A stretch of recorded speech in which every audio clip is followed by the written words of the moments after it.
What if I told you that every single problem you've ever experienced in your life has one solution that's often overlooked by almost everyone on the planet? And so what we're doing is actually not solving problems, but we're running around trying to put out fires without understanding how they're getting started in the first place. If we don't know each other yet, my name's Ko. I'm the founder of Lucid Energy Arts, and I've developed the Lucid Method, which is a clear method for seeing and experiencing reality, and thereby freeing yourself of the false projections and stories that we put on top of it. Now, that's what really makes us suffer. And I know, like, some people are thinking, no, that's not the case for me. My problems are real, and it's not just some story that I'm telling myself. It's real. Like, I'm in pain, I'm suffering, I've got problems, I've got issues with relationships, I have problems with my health, finances, whatever it is, and it's very unique, and you can't just say this one simple solution will solve it. And so I get it. We experience our problems as being very personal to us and very, different oftentimes from how other people's problems manifest. But what I'm going to suggest and point to in this video is that even though, yes, they do appear as very unique and we experience them very personally and different, that the cause of these problems is all the same. And if the cause is the same, then the solution must also be the same as well. So if after watching this video, you find that maybe this applies to you and you'd like to explore it further, I'm going to put a link in the description, as well as you can visit my website, lucidenergyarts.com, and find a link there to set up a call with me. Just like 10, 15 minutes, whatever, we'll get on a call. Just have a little discovery. See if this process can help you, to see if this actually, addresses your problem as it manifests to you in particular. So some of the problems I want to talk about, just kind of to get to the root and crux of it a little bit, just on this video, we'll start to unwrap this a little bit, are things like, let's say, I drink too much, or I have addictions, whatever it is. It could be porn, it could be too much social media. Sometimes people just have the addiction of thinking, like they can't stop thinking, so they can't get good rest at night. And they find that they're unable to do things like meditate and achieve a state of peace and relax inside. So all those types of addictions, anything we have a compulsion to do, right, which is not necessarily beneficial to us. Some compulsions I think are good. We have developed a compulsion to exercise, and of course we could take that too far too. Some people exercise to the point of exhaustion, and it's debilitating their health over time because they don't give themselves a chance to recover. Anyhow, that's just one way. Another thing we do is we sedate. Right? What is sedation? Well, sedation is like, I don't want to look at my problems and deal with them. It's too much. Or I don't want to deal with my loneliness or ennui or whatever it is. And so I distract myself with things. Maybe I take drugs or use too much alcohol, or maybe I just am watching videos constantly to distract myself, or cat videos on TikTok, or whatever it is. And many ways, pornography is another way that people sedate.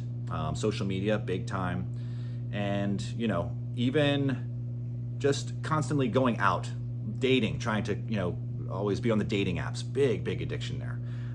Sometimes we spend money just to fill that hole inside, right? You find out I have to buy something and that makes me feel good for a little while, and then, the feeling goes away and I need something new. So it's, again, I'm being driven by this impulse, which is not genuine to my nature, right? It's like I'm not comfortable with who I am and with the situation at hand, and so I need to do something to fill that hole, right?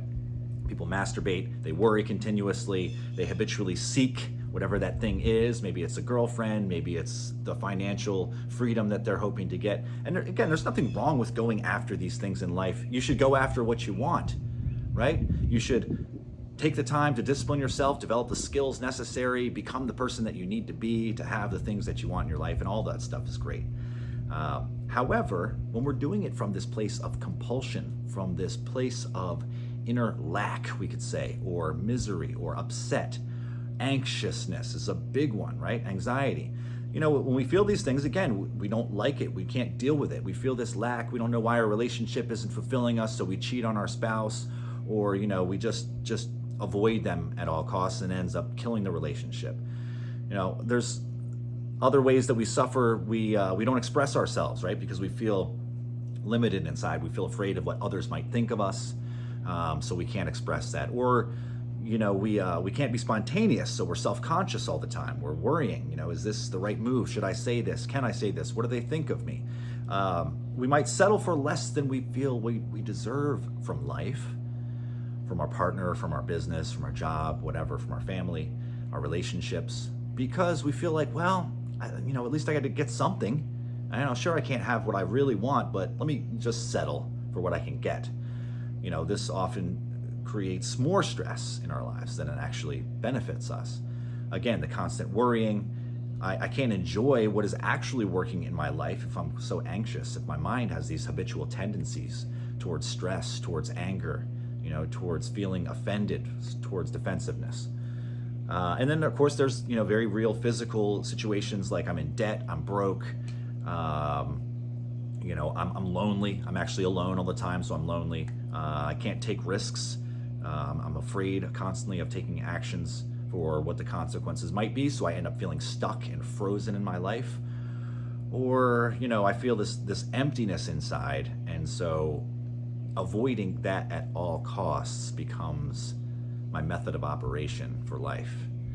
And considering what life has to offer us in terms of blessings, joy, fulfillment, purpose, love.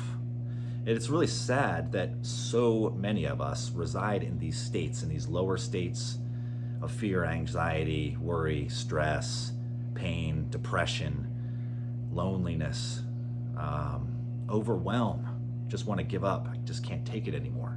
I'm to the end of my rope, or I'm just ruminating constantly about the same things over and over again. That mistake I made that I just, I can't do anything to correct it. It's in the past, and it constantly plagues me.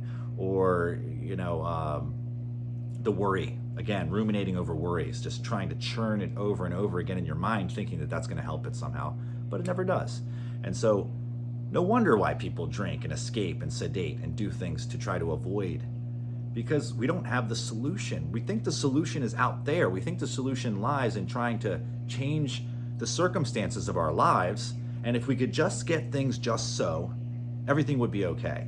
But it's kind of like that piece in the movie Fight Club where, our main character has done, he's done everything to develop the success that he wants in terms of his material goods. He's arranged his life the way that he wants it, and he's got everything just so. And then what happens when a catastrophe comes along and takes all that from him? He's left in a state of absolute bewilderment. He's crushed. His entire identity has been damaged. And this is how vulnerable most of us really are. When things start to go haywire in our lives and things get a little unruly or disheveled, then we collapse into fear, worry, anxiety. We try to do. Again, we're putting out fires, but not seeing who was the one starting them and how do we stop it. So we should be able to expose the cause of this drama, this pain, this turmoil, this dissatisfaction, this overwhelm, this depression, and undo it at its root. This is actually possible. And when we begin to start the process of undoing the causes of those things, right? Not the thing itself. So many people think, well, worry is the problem.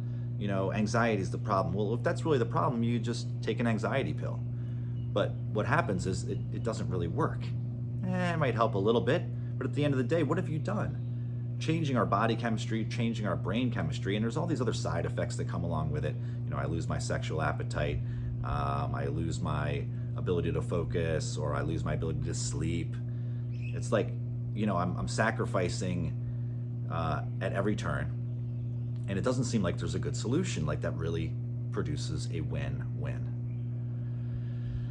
So when I discovered the cause of these core issues and how they splinter into all the minutiae of the varied effects of problems that we have, I was very fascinated and very, like, it blew my lid off my mind. And if you ever had that happen, you know it's an experience that is unmistakable, right? Because the feeling of having your mind blown, it's a literal, visceral thing, right? It's not just a mental experience, right? It's not just like, oh, I think differently. No, it's like, whoa, I'm like seeing into this dynamic at its core and seeing how the mind, my own lack of ability to undo this process that's begun, is what is creating all of my internal suffering. And if I'm riddled with internal suffering, my life is in a shambles, even if everything appears okay on the outside. And this is how a lot of people live as well. You know, you look on the surface and we see how their lives appear and maybe even feel jealousy. Oh, I wish I had their life. But actually, you examine most people, even if things are appearing okay, appearing really good, in fact, there's difficulty going on. There's either trying to hold everything in place to try to maintain that facade that things are great. There's fear that you might lose all that. Again, there's all the judgments. And then there's just the feeling that comes with eventually, you know, as we see from, you know, many film stars and things like this, people who are, you know, massively known celebrities in the entertainment business, they appear to have everything going on perfectly in their lives. And then they commit suicide, or you find out, you know, their relationship is terrible, or, you know, they're just not happy, they're depressed. And so no one is immune to this, because it's something that afflicts all of humanity.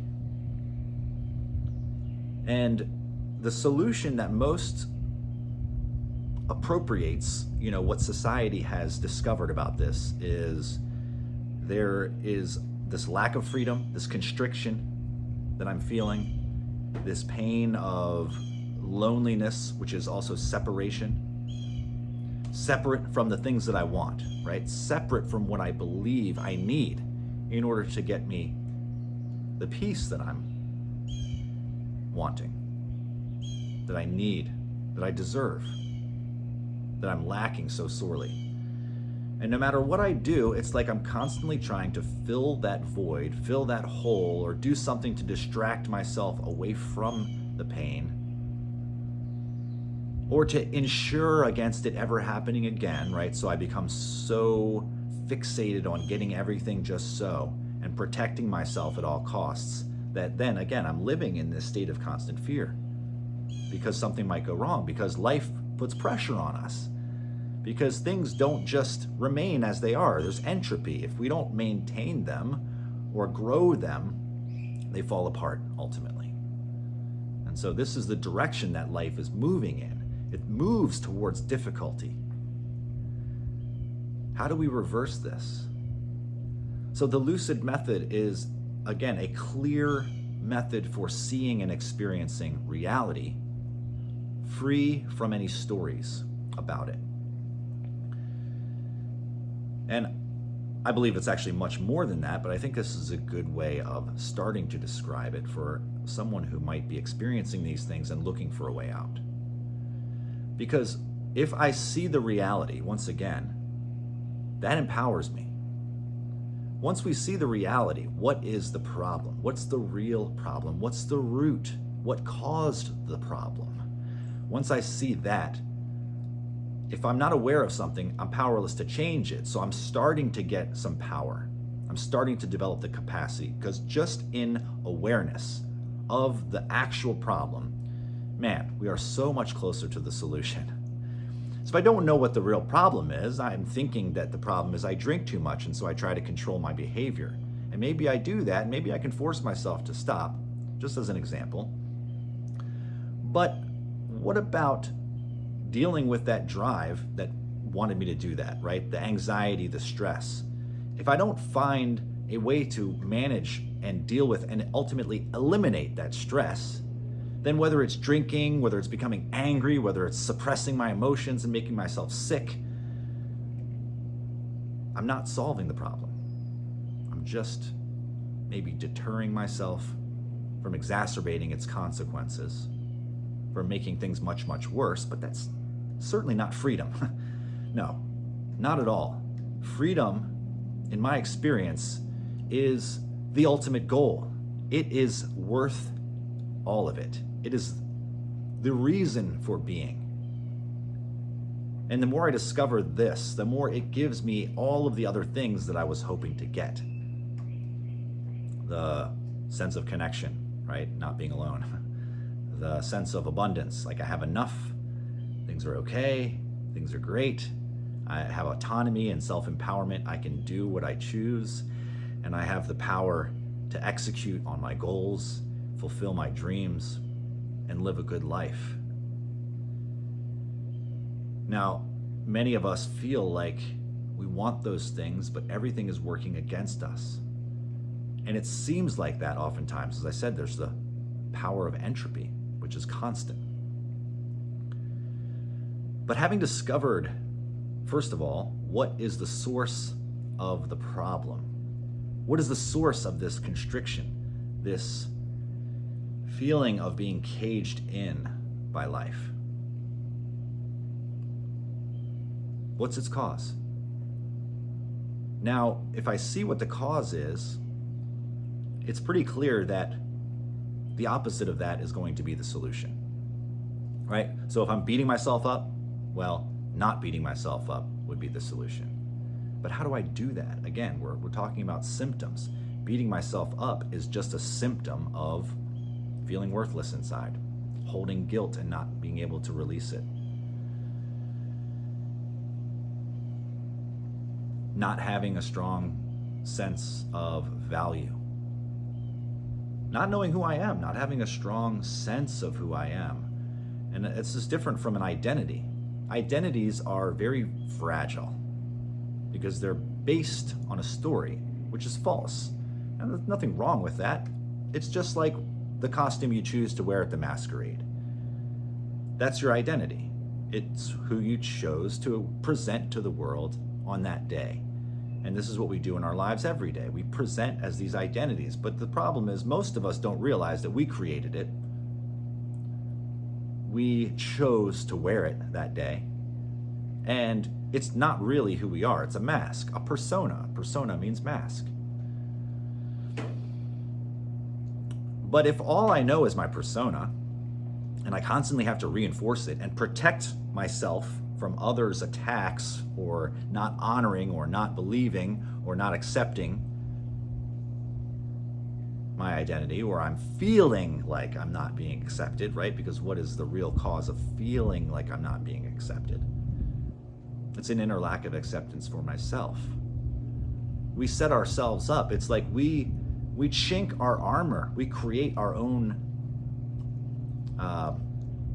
points of entry where someone can get to us, or life can get to us and disturb us. But we do it to ourselves. And the identity that we prop up is a big way. So when I say knowing myself, having a strong sense of who I am, what I'm trying to describe is a more essential thing, we could call it, right? It's not a thing, but more essentially me. Not based on a story, not based on, external facts even, not based on my name, my age, my sexual identity or gender, my sex, if we want to split all of them up and even further, whatever. It just doesn't depend on any of that. It's who I am at the core, my essence. And, see if you can sense that for a moment. See if you can sense who you present as in life, whether you're a man, woman, or whatever you identify as, whether you are strong or weak, fat or skinny. Just see if you can notice how those are conditions. Those are conditions, and they're subject to change. Now, if they're subject to change, is that who you are essentially? Remember, essentially comes from the word essence, meaning like the very nectar of, the most primordial, like that which cannot be stripped away. You could strip everything else away, right? You could strip it all away, but what remains that cannot be removed, that is what is essential, and that's your essence.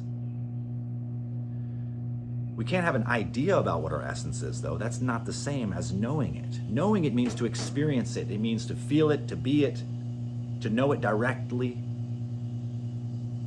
There's no cause for doubt. When you know something, it's known to you. And if it's known and there's no potential for doubt, well, this is a very stable thing. And if it's very stable, then it's impervious to attack, whether it's perceived attack or actual attack, whether it's a perceived threat or a real threat. Our essence is impervious to this. And the more that I know this essence and cultivate it, cultivate my experience of it, and I expand my awareness of it and grow it. And the more I grow and cultivate and expand my awareness of my essential being, the more I experience the freedom, the joy, the love, the connection, the wonder, the peace, the quiet, the stillness. It's always available. It's in abundance.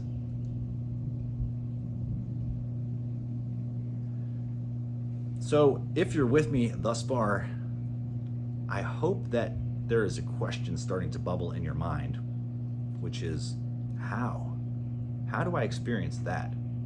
How do I know myself in my essence and therefore free myself of all the false stories and notions about who and what I am, or what my life is about, or what these situations mean to me, and start to experience incredible freedom spontaneously, a sense that nothing is being withheld from me, nothing beautiful, nothing wonderful. It's not even being postponed, right? It's not even like, oh, someday I'll get there. I just got to keep doing this, this, this, and this. Now, let me ask you a question. If you had the option of getting to your goal, think of the biggest goal that you have, something that if you had achieved that, you'd be happy. You'd feel successful. If you could get there and achieve and attain and create that goal, and from here till then, you could live in a state of abundance, of feeling free, of feeling joy spontaneously, not because you're going to get that thing, just because it's what you are. If you could experience that on your way to the goal, how much more enjoyable would it be? How much more steam and esteem would you gather along the way? How much better would it be for those in your life, those that you contact and affect, to be marching towards your goal with such certainty and freedom and joy? Freedom from worry, freedom from anxiety, freedom from stress, freedom from that feeling like, I gotta do this, I gotta make it happen. Freedom from, oh, damn it, all these obstacles. Freedom from all of that stuff. Would that be a better option, all things being equal except for that, this time, space, this gap between now and this future that you want, the goal realized? Or you could continue the way that you've most likely been going, feeling stressed, feeling like you got to overcome obstacles, feeling tense inside, feeling constricted, feeling worried, feeling anxious, feeling like you're clinging to what you have, afraid that it's going to be taken from you, or that you're grasping for that which you don't have in the hopes of getting some relief for this inner angst, frustration, overwhelm, sadness, or whatever it is that's driving you to get that goal. So contemplate these things. Make it conscious. Make the process conscious. What is driving me? Is it stress?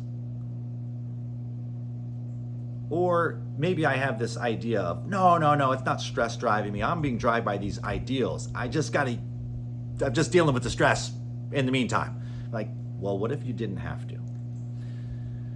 What if you didn't have to?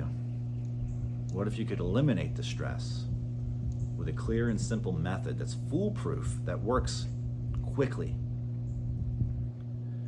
that actually increases the more you use it and gets better and better? I just want to go over some of the things that this process has to offer, some of the solutions it has provided for myself, for the people I've worked with.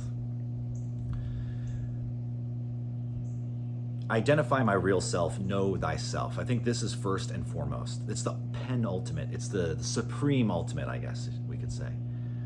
Realization. It offers that. It offers to put you in charge so that freedom becomes a choice. Once you have this capacity, this skill within you, you will feel stress and you'll realize, oh, I don't have to feel this. It's a choice now because I have the method. It puts you in charge, right? So you're not a victim anymore. You develop this deep sense of who you are. You're free from these clinging desires. You have a calm and clear mind, capable of seeing deeply into reality, deeply into the causes of things. You're free from anxiety, free from worry. You develop a natural assuredness and self-confidence. You have a clear model of reality, so it cuts through the confusion that so many people are stuck in. I don't know what to do. I don't know what this means. Cuts right through that. It supports you 100% in your healing journey, whatever form that takes. If you're doing other practices, it's going to support them. It's going to supercharge them. It also eliminates these self-created problems like negative self-fulfilling prophecies, right? This pattern of, knowing what the problem is and then creating it. It's just this, I'm fulfilling my own doom. It's spiritually uplifting and it actually expands your consciousness, much in the way that psychedelics and meditation and things like that have this capacity to expand your consciousness. Now, if you've never experienced that before, it's a little hard to describe, but if you have experienced it on some measure, then an expanded consciousness, it basically means I'm not so contracted with my awareness. I'm not so focused. Nothing wrong with focusing and being able to focus. The problem is most people are hyper-focused and they don't know how to let things go and see the big picture. Now, we want to be able to have both. We need to be able to see the biggest picture of all, have our consciousness expand beyond our limited self to connect with what's been called cosmic consciousness, we could say, the divine spirit, infinite intelligence. Many names for this, right? Doesn't really matter, but there's this underlying intelligence or awareness that we tap into. And then our awareness can expand into it, so we become more. We actually experience ourselves as becoming more. The process kind of works like a choose your own adventure to freedom. You have a number of different iterative points where you can decide which direction do I want to go to see the truth, to unravel the confusion, the mystery of what the problem is at its root, so that I can experience the solution and live in that. It's reality-based, so it offers insurance against delusion. There were times in the past where I tried to guide people to imagine themselves into a higher state, like how would you feel if, and this can be helpful, but the problem is it's too prone to delusion. We can change our state quickly, but then it doesn't last. The problem is it goes back to the way that it was, and we have to keep propping ourselves up. Whereas with this process, what we gain remains, and then it increases. The more we practice, the more it increases our state. It gives you the real solution, once again, to the problem, without having to take pills, without having to do a bunch of shadow work. Now, again, nothing wrong with that. It can be very helpful at certain times, but it's just more simple than that. It cuts to the root, to the very root, the core. The root of your problem is not inner demons.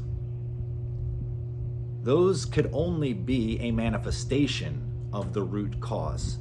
And if we eliminate the demons, but we don't root out the cause, more demons are going to be developed. We're leaving ourselves open to manipulation, to attack, and to, again, all of those self-created problems. But when we get this right, it's literally an answer to our prayers. Certainly an answer to my prayers. Because for so long, for so many years, I've been releasing, processing, doing all these things. I mean, almost 20 years I've been doing this. And I remember hearing one of my teachers say a long, long time ago, says, someone asked, well, when is this releasing going to end? When do I stop releasing? Say, well, you never stop releasing. You never stop releasing. You have to release the releaser, and then it's finished. Well, that's kind of esoteric. But now I understand what that means, and more importantly, how to do it. So that I'm not just in this endless cycle of, oh, I feel this, okay, I'm gonna release it. Oh, I got this, I'm gonna let that go. Oh, I gotta let that go. It's exhausting. I've been there. So if you've ever experienced that, this provides a method to begin the end. It's the beginning of the end.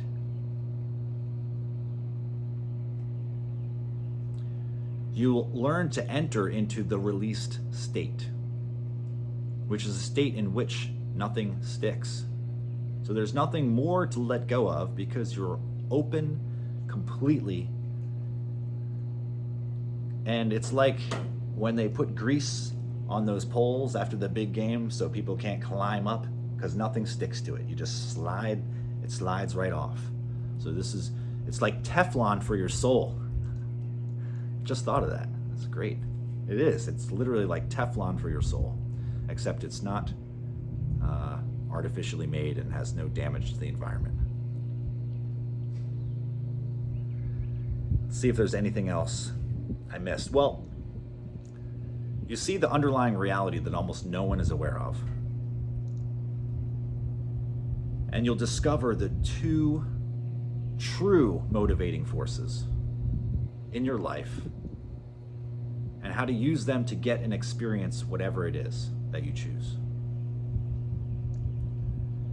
So again,